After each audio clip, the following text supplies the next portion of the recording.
Fan de Ludo, bienvenue au Renard Ludique. Alors aujourd'hui je vous emmène en Gévaudan dans les années 1764 avec La Bête. Ici on sera sur un jeu de bluff et de guessing pour 2 à 5 joueurs et avec des parties d'environ 45 minutes. Dans ce jeu, l'un de vous va incarner la fameuse bête de Gévaudan qui va alors essayer de faire son quota de victimes dans la région. Les autres joueurs joueront des enquêteurs. Et vous l'aurez deviné, leur but ça va être de traquer et de révéler l'identité de la bête tout en protégeant le peuple de ses attaques. Allez, voyons comment se préparer aux assauts de la bête.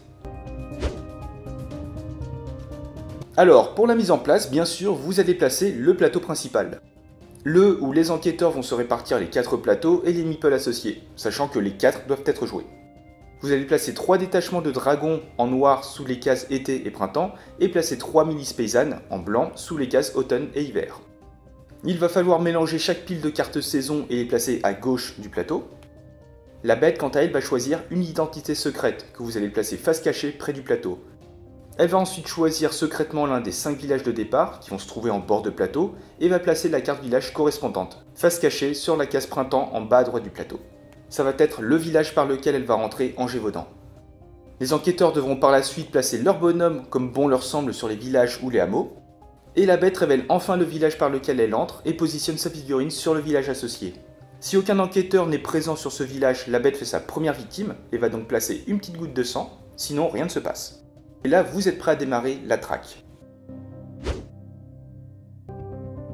Alors le jeu va se dérouler en 12 tours, en 12 saisons, où la bête devra faire au moins 25 victimes avant la fin de la partie. Les enquêteurs, quant à eux, devront soit révéler l'identité de la bête, donc la démasquer, ou bien tout simplement l'empêcher de faire ses 25 victimes. Chaque saison va être décomposée en 4 phases. Vous aurez tout d'abord une phase de saison où vous allez révéler un événement, vous aurez ensuite la phase de la bête qui va alors planifier son attaque dans la région, une phase des enquêteurs qui vont alors anticiper le déplacement du loup, et enfin vous aurez une phase de terreur. On va révéler l'action de la bête et on va voir ce qui se passe. Vous allez ensuite démarrer un nouveau tour avec la saison suivante. Lors de la première phase, les enquêteurs vont retourner la première carte de la pioche de la saison en cours. Et vous allez tout simplement appliquer les effets. Sachant que les événements en été et en printemps seront plus favorables aux enquêteurs, et inversement, les événements en automne et hiver seront favorables à la bête. Ensuite, selon la saison, vous devrez placer un meeple noir ou blanc sur un village de votre choix, et non un hameau. Et attention, un village ne peut avoir qu'un seul renfort. On verra comment il fonctionne un peu plus tard, mais bien évidemment, ces renforts vont protéger la région. Vient ensuite la phase de la bête. Tout d'abord, vous allez devoir récupérer le jeton trace que vous avez joué 2 saisons plus tôt, donc en été si on est en hiver par exemple. Et vous devrez récupérer la carte village jouée une année plus tôt, c'est-à-dire à la même saison. Ensuite, vous allez devoir choisir où va frapper la bête. Pour cela, son déplacement sera de minimum 1 lieu et de maximum 4 lieux, et doit forcément se terminer sur un village.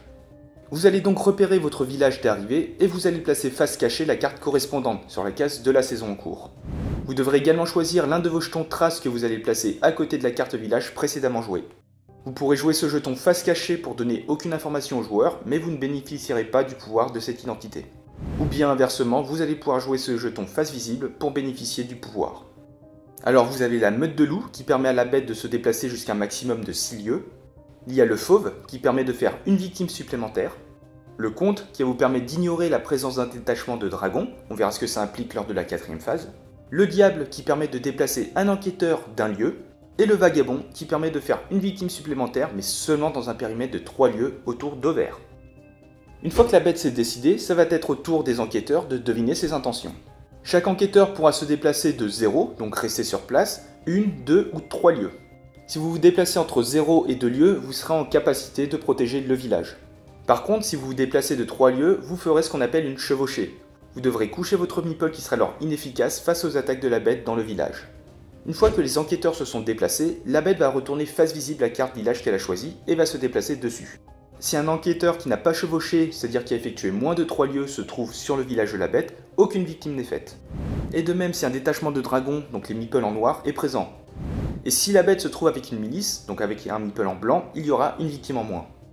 Mais du coup les victimes commencent à se compter. La bête fera toujours 5 victimes, moins le nombre de lieux parcourus, plus ou moins les événements et la présence des meeples.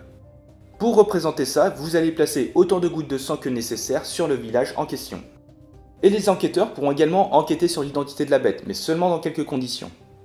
Ils pourront enquêter si la bête se trouve sur un village où se trouve un enquêteur, ou bien qu'un enquêteur est sur le village attaqué la saison précédente.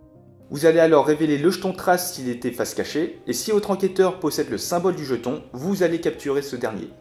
La bête ne pourra donc plus utiliser ce jeton et vous allez lui demander si c'était son identité. Si c'était le cas, la partie s'achève sur une victoire des enquêteurs, et sinon, la partie continue. Et attention, pour capturer le jeton vagabond, vous devrez l'identifier 2 fois et dans 2 villages différents. Donc voilà, vous allez enchaîner les saisons jusqu'à ce que la bête fait sa 25e victime. Dans ce cas-là, ça sera une victoire immédiate pour la bête. Et si les enquêteurs capturent la vraie identité de la bête ou bien 4 jetons, c'est la victoire pour les enquêteurs. Et sinon, si à l'issue des 12 tours, le nombre de victimes plus le nombre de jetons identité encore présents atteint 25, ça se termine sur une égalité. Sinon, victoire des enquêteurs. Donc vous l'aurez compris, la bête c'est vraiment un jeu de bluff, de guessing, où on va chercher à se mettre dans la tête de l'autre camp pour anticiper les actions. Et niveau sensation, après quelques parties dans les deux camps, donc à la fois côté loup-garou et côté enquêteur, clairement on est sur un jeu où le stress, la pression va grandir au fil des tours. Alors côté de la bête, on se sent vraiment traqué, avec un stress plus ou moins constant pendant toute la partie. Parce que des victimes, va falloir en faire, faudra pas chômer, parce que les saisons, ça passe vite. Et il faudra à chaque fois faire des choix. Est-ce que vous allez préférer vous déplacer plus loin pour éviter les enquêteurs, mais du coup faire moins de victimes, ou bien inversement, est-ce que vous allez prendre le risque de rester dans la même zone pour vous rapprocher plus rapidement de la victoire? Et voilà, ces choix, ça va se faire à chaque fois dans le stress pour voir si ça passe ou si ça passe pas. D'autant plus que vous devrez planifier votre action avant la phase des enquêteurs. Donc avant d'entendre tout ce qui va se dire, avant d'entendre la stratégie optée. Mais il faudra tout de même l'utiliser lors des tours suivants pour essayer de brain ces enquêteurs. Et franchement, quand ça passe, c'est génial. Et cette tension de track sera d'autant plus accentuée au fil des saisons avec la présence des renforts qui vont petit à petit se propager sur la carte et ce qui va rendre la tâche de plus en plus ardue. Et quand vous jouez vos jetons traces, donc avec la capacité, soyez malin, regardez de 1 quels effets pourraient vous intéresser, mais surtout regardez quel enquêteur serait susceptible d'enquêter avec le bon symbole. Si c'était le bon symbole, fin de la partie dès le premier tour. Au revoir.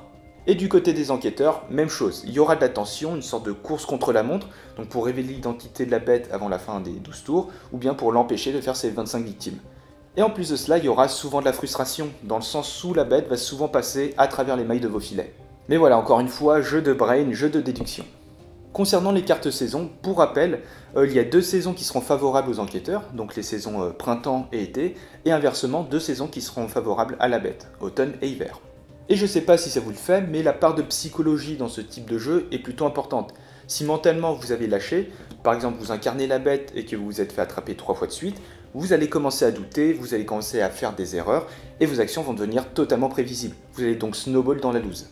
Et du coup, le fait d'avoir ce cycle de saison qui donne un avantage, un coup à la bête, un coup aux enquêteurs, je trouve que ça permet d'éviter ça. Ça va permettre de rebooster un camp tandis que l'autre devra être soit plus prudent, soit réfléchir à 2 fois avant de faire une action. Et au final, c'est un jeu qui m'a pas mal fait penser à Not Alone, avec le côté bluff, guessing, sauf que là on en a inversé, c'est un tracker et des traqués, tandis que l'autre c'est des trackers et un traqué. Mais pour moi, ce jeu a tout de même un petit plus, qui est que c'est un jeu historique, ce qui va permettre d'accroître l'immersion. D'autant plus avec la DA et les couleurs choisies qui vont vraiment rappeler cette ambiance assez sombre, assez sinistre qu'il y avait à cette époque. Et du coup, avec la thématique, ça colle très bien. Et niveau rejouabilité, vu que c'est un jeu de guessing et de bluff, vos parties seront différentes en fonction de votre groupe de joueurs. Et un coup, vous allez pouvoir jouer enquêteur, et un coup, la bête, en fonction de ce que vous aimez.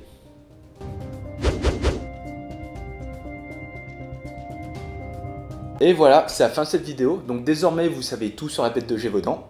Si le jeu vous a plu et que vous souhaitez soutenir la chaîne, n'hésitez pas à utiliser le lien qui est en description. Et vous pouvez toujours laisser un petit pouce bleu, commenter et vous abonner, ça fait toujours plaisir.